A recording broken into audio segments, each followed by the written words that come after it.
Pour faire un inventaire floristique, en fait, ça va dépendre de quel est l'objectif de l'inventaire.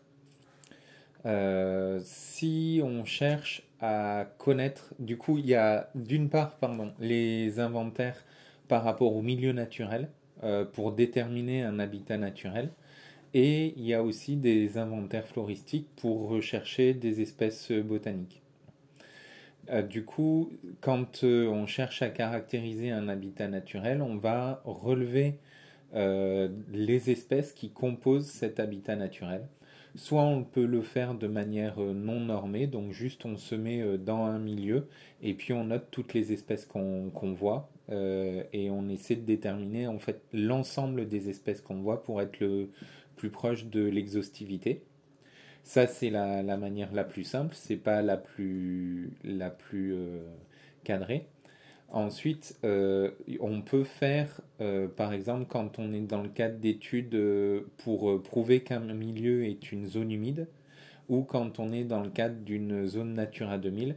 Dans ce cas-là, on a des protocoles beaucoup plus normés pour lesquels, en fait, on a une aire de relevée et cette aire de relevée, on va relever les espèces majoritaires de l'aire de relevée. Donc on ne cherche pas forcément dans ce cas-là l'exhaustivité.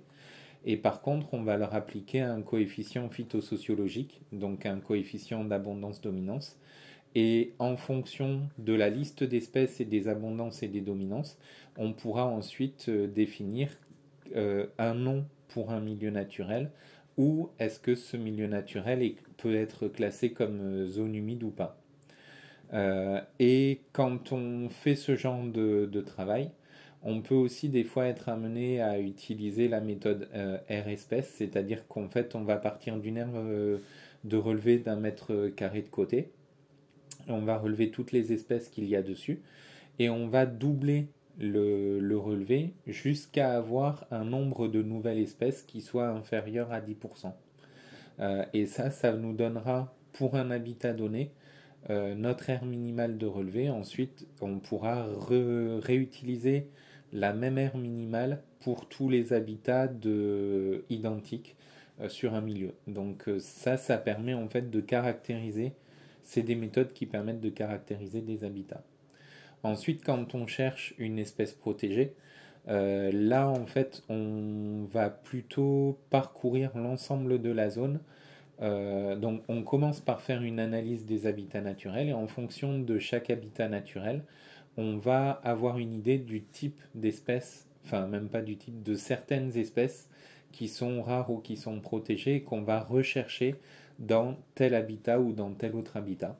Et ensuite, par habitat, ben, on va essayer de le parcourir de manière exhaustive pour pouvoir enfin, pour éviter de passer à côté d'un pied et du coup pour tout pouvoir trouver l'espèce.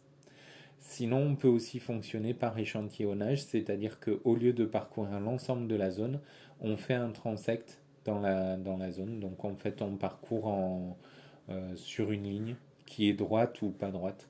Et on va du coup comme ça observer la végétation et rechercher quelles sont les espèces qui peuvent être patrimoniales dans ce qu'on observe.